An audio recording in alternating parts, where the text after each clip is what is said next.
الرحمن الرحيم والله الذي لا إله إلا هو عالم الغيب والشهادة هو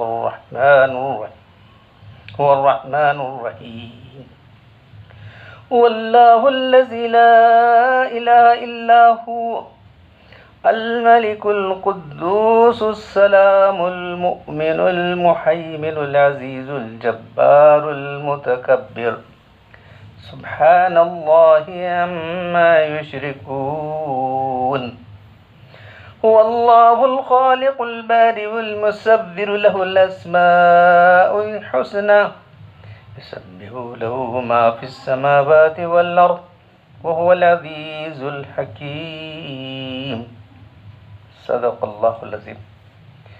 یہ سورہ حشر کی آخری 3 آیات ہیں۔ ہمارا جو موضوع چل رہا ہے وہ کتاب الایمان میں کلمہ توحید۔ قرآن میں جگہ جگہ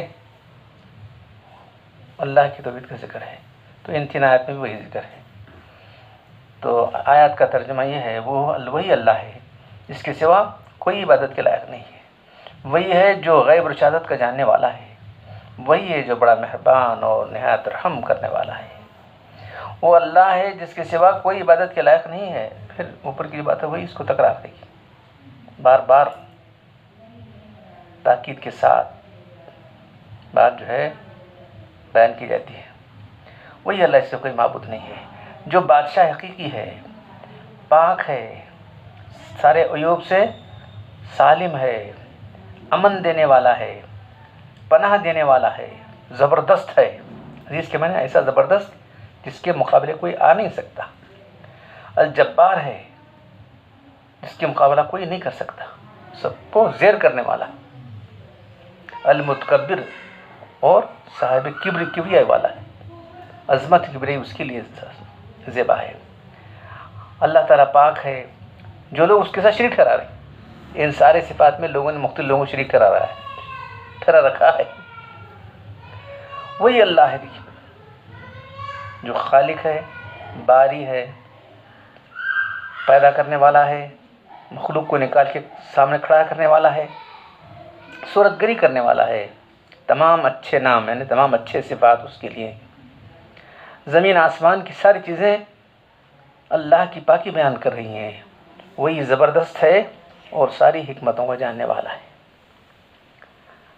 تھوڑا سا جو مختصر جو نوٹس ہیں یہ بھی ذرا سن لیں تو اچھا رہے گا۔ اللہ سب نقائص اور کمزوریوں سے پاک ہے۔ الملک القدوس السلام، علامہ محسن نے لکھا ہے سب نقائص کمزوریوں سے پاک ہے، سب عیوب اور آفات سے سالم ہے، نہ کوئی برائی اس کی بارگاہ تک پہنچ سکتی ہے نہ پہنچے گی۔ مومن کا لفظ یہاں ہے قرآن میں، تو مومن کا ترجمہ امن دینے والا۔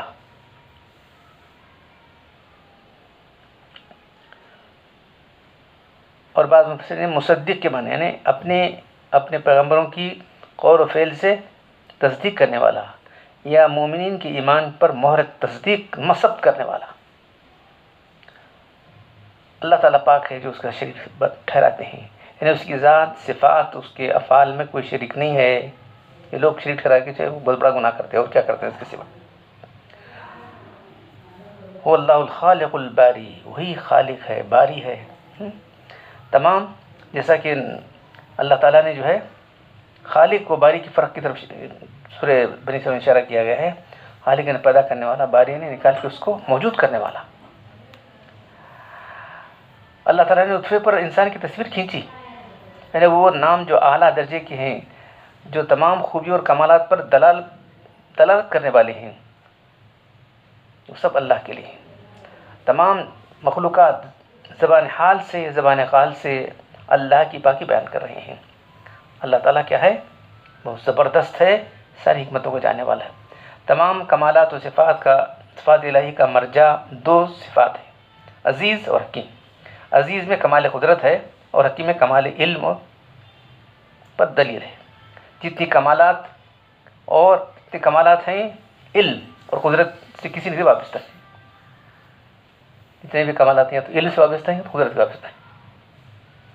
تمام صفات جو ہے یا تو علم سے وابستہ ہیں یا قدرت سے وابستہ ہیں۔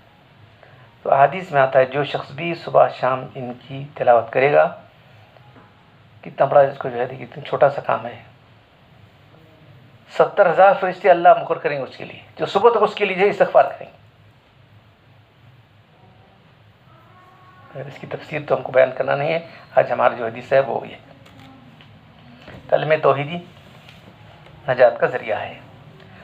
عن عثمان رضی اللہ تعالی عنہ قال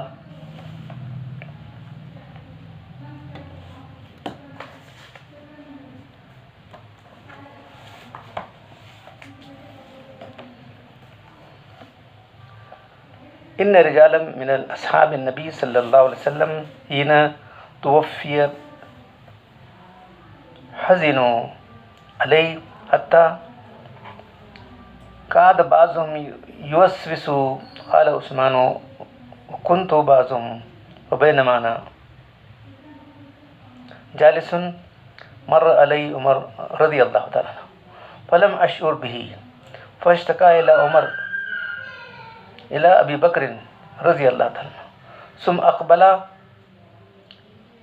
الی حتى سلم علی جميعا وقال ابو بکر ما حملك على ان لا ترد على اخيك عمر سلامه قلت ما فعلت قال عمر بلى ولكن قد فعلت قال قلت والله ما شعرت انك مررت ولا سلمت قال ابو بکر صدیق رضی اللہ عنہ عثمان صدق عثمان قد شغلك عن ذلك امر فقلت اجل قال ما هو قلت توفى الله تعالى نبيه صلى الله عليه وسلم قبل ان نسأله عن نجاة هذا الامر قال ابو بکر رضی اللہ تعالی عنہ قد سألت عن ذلك فقمت إليه وقلت له بأبي أنت وأمي أنت أحق بها وقال أبو بكر قلت يا رسول الله ما نجاة هذا الأمر قال رسول الله صلى الله عليه وسلم من قبل مني الكلمة التي حرصت على أمي فردها فهي له نجاة رواه احمد۔ امام احمد نے اس حدیث کو مسند احمد میں روایت کیا ہے۔ حضرت عثمان رضی اللہ تعالیٰ بیان کرتے ہیں کہ جب نبی صلی اللہ علیہ وسلم کی وفات ہوئی تو صحابہ کرام کی ایک جماعت پر رنج و غم کا اتنا غلبہ تھا کہ ان میں سے بعض لوگوں کے دلوں میں خطرہ پیدا ہو کے کہیں شک و شبہ میں گرفتار نہ ہو جائیں، یعنی اس واہمہ کا شکار ہو جائیں گے کہ جب رسول اللہ صلی اللہ علیہ وسلم اس دنیا سے رخصت ہو گئے تو دین و شریعت کا بھی خزہ بھی ختم ہو گیا۔ حضرت عثمان رضی اللہ تعالیٰ کہتے ہیں کہ ان لوگوں میں سے میں بھی ایک تھا۔ چنانچہ اس عظیم حادثے سے سخت پریشان اور غم مندوں کا بت بنا ہوا میں بیٹھا تھا۔ حضرت عمر رضی اللہ عنہ میرے پاس سے گزرے اور مجھ کو سلام کیا۔ مجھ حواس باختہ ہونے کی وجہ سے مجھے پتہ نہیں چلا کہ وہ کب میرے پاس سے گزرے، کب سلام کیا۔ حضرت عمر رضی اللہ عنہ نے جا کر اس بات کی شکایت حضرت ابو بکر رضی اللہ تعالیٰ سے کی۔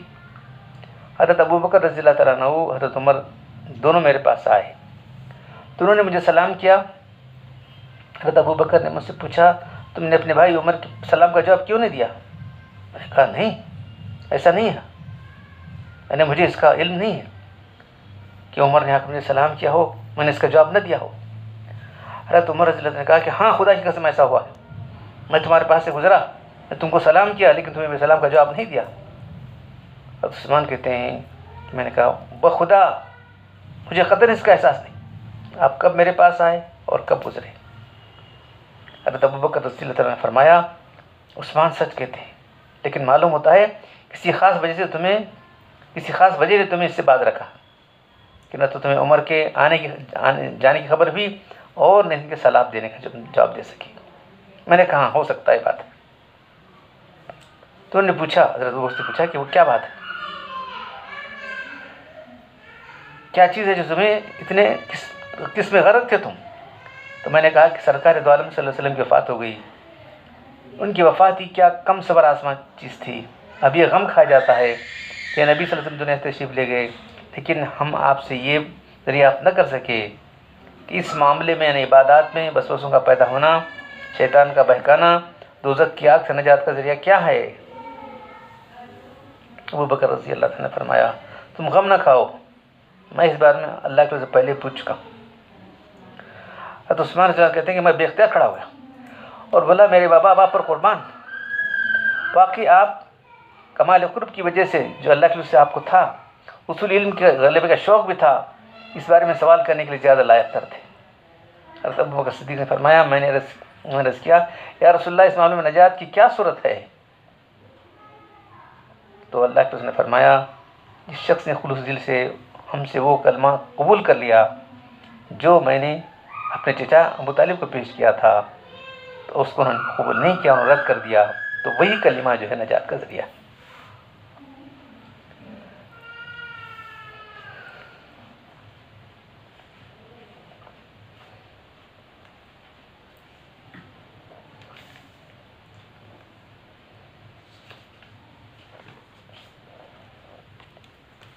عثمان رضی اللہ تعالیٰ ابتداء اسلام میں ابوبکر کے ہاتھ پر اسلام قبول کر چکے تھے۔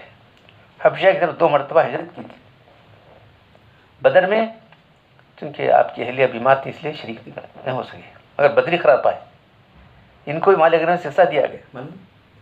صلح حدیبیہ میں ان کا بدلہ لینے کے لیے اللہ کے رسول نے بیت رضوان میں اپنے ہاتھ مبارک کو کہا کہ عثمان کھا تھا، یہ بیعت فرمائی تھی۔ آپ کو ذو النورین اس لیے کہتے ہیں کہ اللہ کے رسول کی 2 صاحبزادیاں ایک کے بعد یہ آپ کے نکاح میں آئیں۔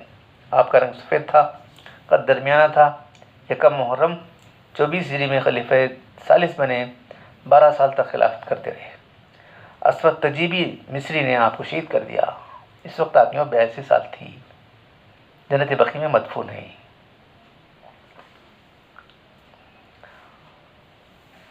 تو سال تو حضرت ابوبکر صدیق نے کہا کہ میں نے یہ سوال پوچھ کیا تھا، انت حق بہا، آپ اس کے زیادہ حقدار تھے کہ سوال کریں۔ اور تو عثمان رضی اللہ تعالیٰ عنہ فرماتے ہیں میں نے کہا کہ میرے ماں باپ آپ پر قربان، آپ اس سوال کرنے کے زیادہ حقدار تھے کیونکہ بہت قریب تھے اللہ کے رسول کے، یا آپ اس خصلت کے زیادہ حقدار تھے، یا آپ نجات کی زیادہ حقدار تھے؟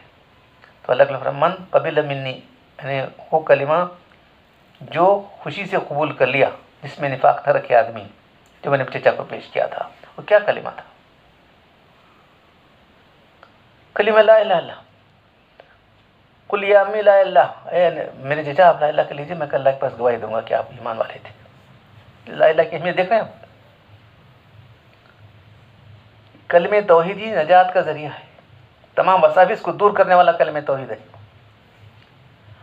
وَلَهُ نَجَاتٌ ابتداءً و انتہاءً، تو یہ بات ہے کہ جو ہے یا تو شروع ہی میں نجات ہو جائے گی، پورے تقاضوں کے ساتھ کلمہ توحید کا تقاضا سمجھ کر آدمی ادا کرے گا تو شروع میں نجات ہو جائے گی، یا اس کے ساتھ کچھ گناہ ہے تو کچھ سزا ہو جائے گی، یا اللہ کی شفاعت ہو جائے گی۔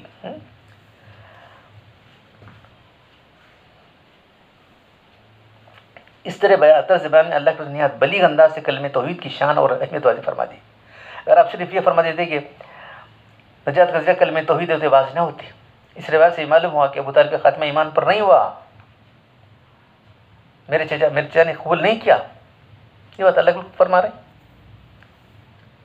شیعہ رافضی کہتے ہیں کہ مولا علی کے والد تو سب سے بڑے ایمان والے تھے، کیسے ہو سکتا؟ وہ سمجھتے ہیں مولا علی کا والد جو ہے بے ایمان کیسا ہو سکتا ہے ایسا؟ اللہ کے اس کو سوچتے کہ انبیاء کرام کے بڑے بڑے انبیاء کرام کے آباء و اجداد ایمان نہیں لائے، حضرت علی کے بارے میں کیا اشکال ہو سکتا ہے؟ وہ کلمہ توحید کے فضائل و برکات ہیں۔ جس شخص نے اس کلمے کو صدق دل سے پختہ عقیدے کے ساتھ قبول کر لیا اور اس کے تقاضوں کو پورا کیا کر کے دین کے فرائض پر عمل کیا تو وہ کلمہ آخرت میں اس کی نجات کا ضامن ہوگا، اور کلمے کی برکت سے وہاں کی سعادتوں سے نوازا جائے گا۔ اگر اس کلمے کا ورد رکھا جائے گا، اس کو کثرت سے پڑھا جائے گا، جیسے کہ ہمارے صوفیہ کرام اس کو کثرت سے پڑھنے کی تاکید کرتے ہیں، کم 100 بار، 1000 بار، 10,000 بار، 20,000 بار، 1,00,000 بار تک یہ ہے اس کلمے کا ورد جو ہے۔ اس کا صرف اپنی دنیا میں بھی اس کی برکت ظاہر ہو جائے گی۔ اس کلمے کی برکت فکر و خیال اور عمل پر شیطان کا تسلط حاصل نہیں ہو پائے گا، نہ وہم اور وسوسہ پیدا ہوں گے، نہ نماز میں اور عبادت میں کے دوران خیالات بھٹکتے پھریں گے، اور نہ دل و دماغ کی شکوک و شبہات کی آماجگاہ بنیں گے، نہیں بنیں گے۔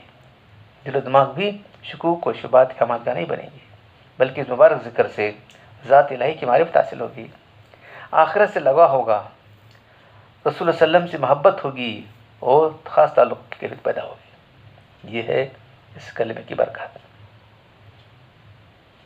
تو یہ حدیث یاد آ گئی کہ حضرت موسیٰ علیہ السلام نے اللہ تعالیٰ سے پوچھا، اللہ تعالیٰ مجھے خاص ذکر عطا کیجیے کہ میں آپ کو یاد کیا کروں، اے مجھے اللہ یا پڑھا کروں. تو کہا کہ اے اللہ ساری مخلوق تو یہ پڑھتی ہے.